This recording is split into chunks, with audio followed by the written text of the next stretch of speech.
The Lord. प्रभु की महिमा हो। प्रभु ने मुझे एक मौका दिया है उनके वचन के लिए। प्रभु को धन्यवाद देती हूँ जो प्रभु ने मुझे चुना है उनके वचन के, उनके राज्य के लिए। प्रभु का धन्यवाद हो। आज मैं जो वचन से कहना चाहती हूँ वो एक स्त्री के बारे में है और वचन में बहुत सारे ऐसे महिला के बारे में लिखा है, लेकिन आज मैं जो महिला के बारे में कहना चाहती हूँ उसका नाम है राहाब।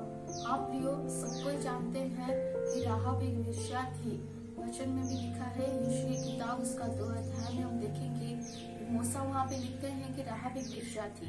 अगर यीशु की किताब उसका 2 अध्याय में देखेंगे वहाँ पे एक विषय लिखा है जो यीशु के राजा ने 2 भेदियों को चुपके से यरीहो नगर में भेजते हैं वहाँ पे, और वो दोनों व्यक्ति राहाब के घर जाते हैं और वहाँ पे कुछ घटनाएं होती हैं, वो हम आज देखेंगे। अगर हम देखेंगे वो दोनों व्यक्ति राहाब के घर जाते हैं और राहाब वो दोनों व्यक्ति के साथ क्या करती है वो भी हम देखेंगे।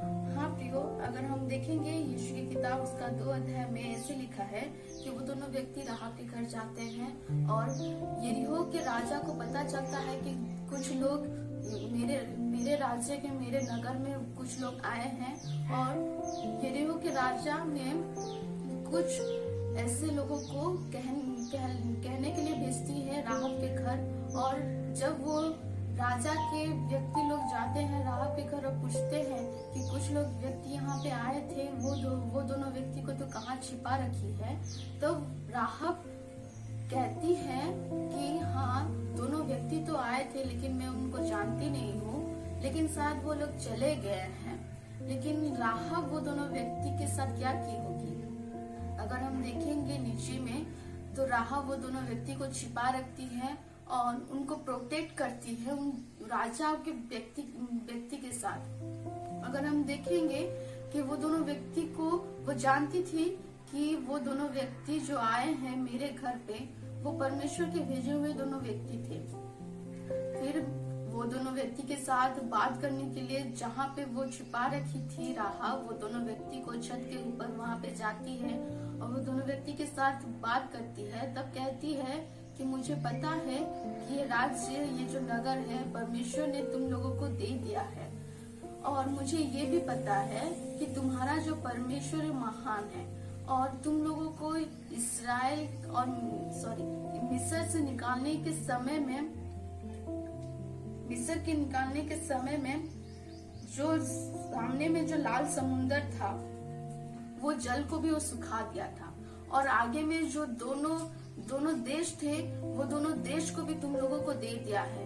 राहाब जानती थी कि इनका जो परमेश्वर है दोनों विषय को लेकर वो विश्वास करती थी, और ये भी जानती थी कि हाँ इनका परमेश्वर महान है। अगर हम और भी आगे देखेंगे यीशु की किताब उसका 2 अध्याय में अगर और भी आगे देखेंगे तो वहाँ पे वो परमेश्वर का बड़ाई करती है राहाब।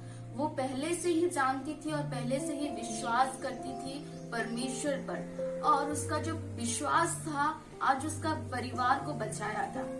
अगर हम देखेंगे यीशु की किताब उसका 2 का 12 में अगर देखेंगे तो वहाँ पे राहाब वो दोनों व्यक्ति को एक शपथ करवाती है कि हाँ कि मुझे तो पता है कि तुम्हारा परमेश्वर महान है, आकाश के नीचे पृथ्वी के ऊपर परमेश्वर का बड़ाई भी करती है राहाब उन दोनों व्यक्ति के सामने।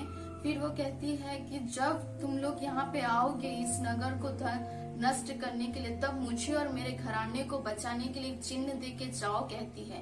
तब वो दोनों व्यक्ति को जहां से निकालती है, तब वो दोनों व्यक्ति कहते हैं कि हाँ ठीक है, तूने जो हम लोग के साथ जो बादशाह रखा है वो जैसे पूरा हो तो तुम किसी और से ना कहोगे कि हम लोग यहाँ पे आए थे कहकर।